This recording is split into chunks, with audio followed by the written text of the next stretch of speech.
Coral reefs are some of the most colorful places on the planet. Their incredible diversity makes them very similar to rainforests. The Great Barrier Reef, found along the coast of Australia, is the longest in the world, with a system of reefs and islands stretching over 1,400 miles. Coral reefs are typically found in warm tropical waters around the equator, roughly between 23 degrees north and 23 degrees south latitudes.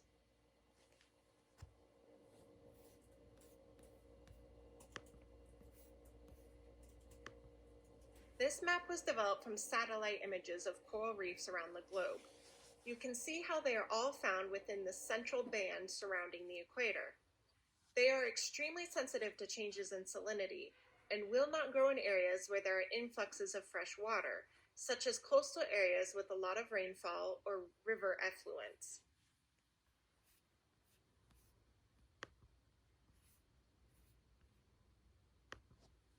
Reefs create very complex habitats, and they are home to a quarter of all marine species. The diversity they attract increases tropical productivity and establishes pathways for nutrient cycling, which prevents the productivity from being wasted. Reefs also act as incredible natural barriers, protecting coastal areas from waves, hurricanes, and typhoons. This allows many coastal areas that would otherwise be too volatile to be inhabited by plants, animals, and even humans.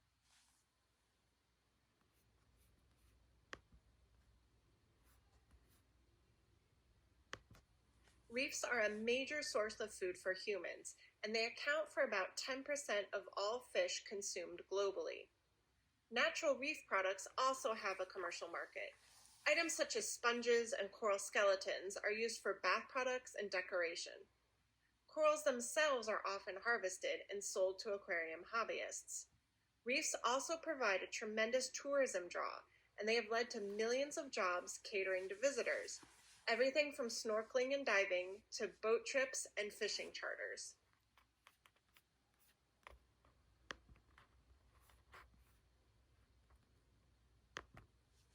There are three main types of coral reefs.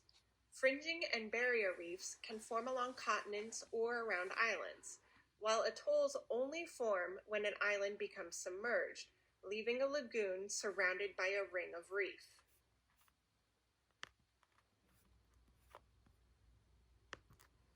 Many people don't realize that corals are animals. Even though they might not have the same recognizable body parts as other animals, and they're sessile, meaning permanently attached to the ocean floor, they must capture and consume food to survive.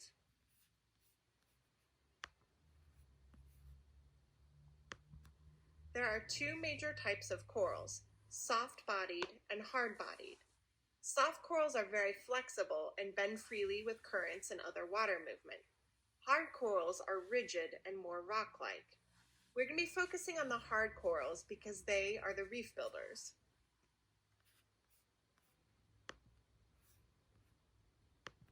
Corals live in large groups that work together. These groups are called colonies. Colonies are made up of thousands of individuals called polyps.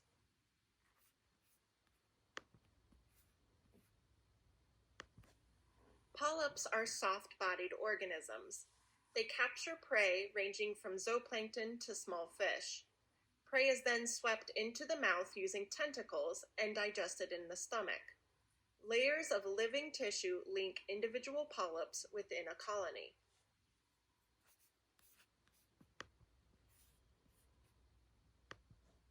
Reef-building corals construct external skeletons made of calcium carbonate for protection. They make calcium carbonate by extracting calcium from the seawater. Corals contain nematocysts, or stinging cells, in their tentacles and outer tissues. These are the same types of cells responsible for a jellyfish's sting, and they deliver a toxin capable of paralyzing or even killing prey. Corals are symbiotic animals that work together with photosynthetic algae known as zooxanthellae.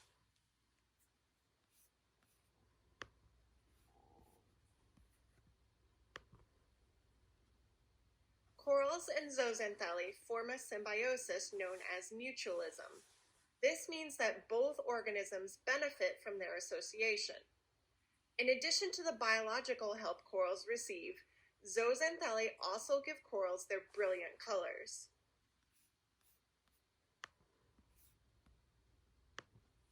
Corals can reproduce two different ways, asexually or sexually. Colonies expand through asexual reproduction. The polyps bud off new individuals that are genetically identical. New colonies are formed through sexual reproduction. Male and female gametes, sperm and eggs, are released in mass for external fertilization and carried to areas by currents and tides. Coral colonies can be either male or female, or hermaphroditic, which means a single colony releases both male and female gametes.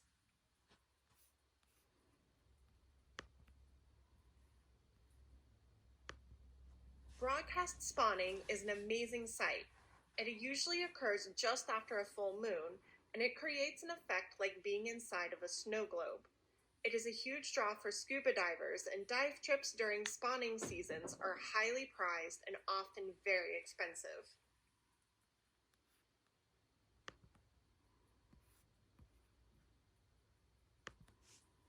Asexual reproduction can occur anytime, and new polyps have very high survival rates. This is because they are already in a suitable area in terms of habitat, and they have the protection of the rest of the colony. The downside of asexual reproduction is that there's no genetic variation. This leaves the cloned polyps extremely susceptible to diseases and shifts in the environment, such as temperature changes. No new colonies are formed with asexual reproduction. Sexual reproduction provides genetic variation, which makes new corals better able to withstand environmental pressure and disease. It also allows corals to colonize new areas. However, sexual reproduction can only occur when gametes are ready, and they have to be coordinated with surrounding colonies. Millions of gametes are released, but a very high percentage either fail to fertilize, are lost to predation, or don't settle in an area suitable for growth.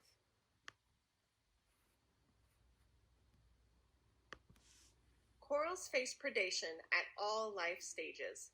Gametes are eaten when they are broadcast into the water for fertilization and dispersal. Adult polyps and skeletons are eaten by parrotfish, starfish, butterfly fish, nudibranchs, and others. Fish that eat coral's external skeleton as a means to reach the polyp inside are very noisy, and divers can often hear their crunchy chewing when underwater. Storms and tsunamis can also take a toll on reefs. The tremendous force from waves can break coral into pieces or bury habitats under sand and other sediment, causing polyps to starve. Corals are often harvested for their skeletons, which are used as decoration and in jewelry. They are also commonly mixed with cement for building and paving projects in island nations. Physical destruction of reefs can occur from numerous things. Careless swimmers and divers bump into, step on, and touch coral. Even lightly touching coral can kill the sensitive tissue due to abrasion and chemicals such as sunscreen found on the skin. Anchors, watercraft, and fishing gear can all pulverize coral. Pollution is also a threat to corals. Chemicals can weaken or kill polyps. Physical pollution or debris can crash into reefs or block sunlight.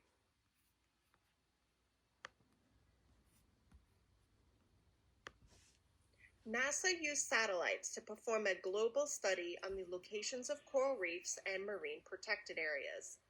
They found that less than 2% of reefs are protected by restrictions on human activity, such as shipping, fishing, recreation, and scientific research.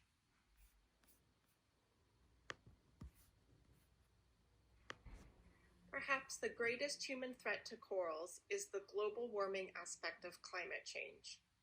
Increasing oceanic temperatures could very well push corals to extinction within your lifetime.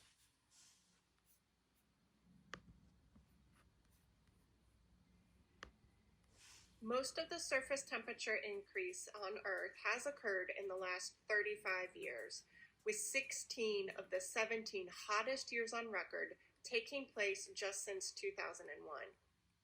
The chart shows temperature data from 4 international science stations located in the US, the United Kingdom, and Japan. All 4 show rapid warming in the past few decades, and that the last decade has been the warmest on record.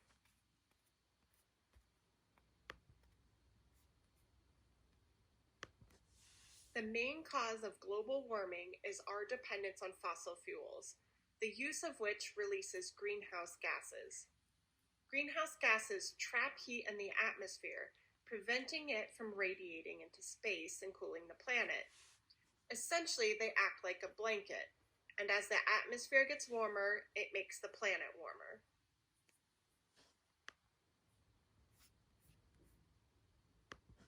We know for a fact that increased greenhouse gas emissions have led to global warming based on comparisons of historic atmospheric levels and more recent measurements. We can measure historic atmospheric levels by sampling ice cores. As water freezes, it traps pockets of air. By drilling down into ice sheets, we can sample those pockets of air from thousands of years ago. While carbon dioxide levels have always cycled regularly, they have never reached above 300 parts per million in the last 400,000 years. Since the 1950s, however, levels have spiked to unprecedented highs.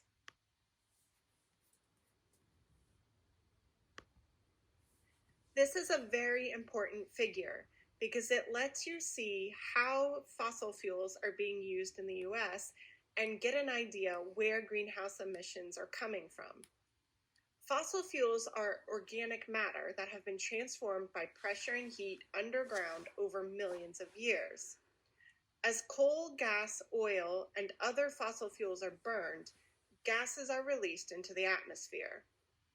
Simply providing electricity from coal, oil, and gas-burning power plants and driving gasoline-fueled cars accounts for over half of the US's greenhouse gas emissions.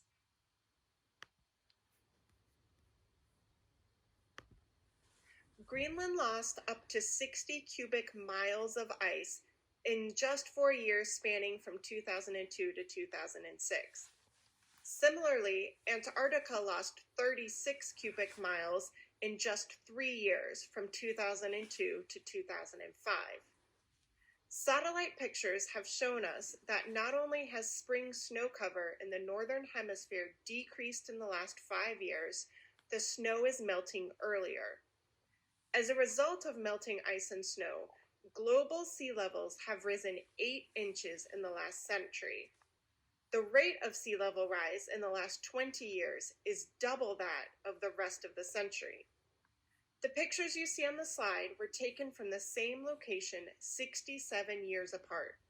You can see how massive the glacial ice sheet is in 1941 and how it had all but disappeared in 2008.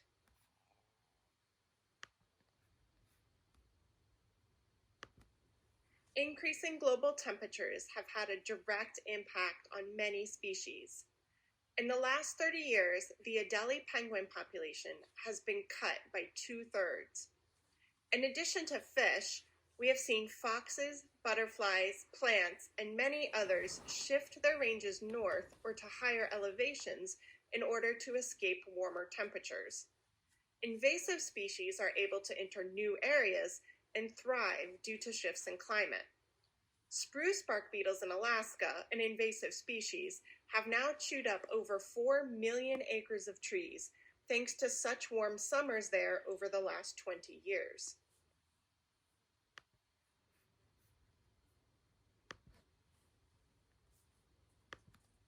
The number of record high temperature events in the United States has been increasing, while the number of low temperature record events is decreasing. Storms such as hurricanes have become both more frequent and more intense.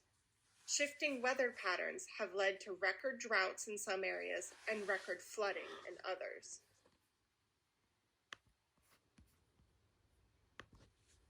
Oceans absorb roughly a quarter of all carbon dioxide produced every year. As the CO2 dissolves in the water, carbonic acid is formed, which lowers the pH and causes the ocean to become more acidic. Many marine plants and animals can't live in a more acidic environment any more than humans could. Even if the acidity doesn't directly kill them, they become stressed and face weakened immune systems, reduced fitness, and other challenges. Shellfish and corals are particularly affected as the acid eats away at their shells and skeletons. The increased acidity also makes it harder for animals to build their shells and skeletons in the first place. The carbonate in the water they normally use to form calcium carbonate becomes unusable as carbonic acid. These images are from an experiment where scientists placed shells in seawater with a lower pH of 7.8. Current levels are, on average, 8.1, which has already decreased from pre-industrial era levels of 8.2. As you can see from the pictures, shellfish face extreme challenges if ocean acidification continues to increase, decreasing pH levels.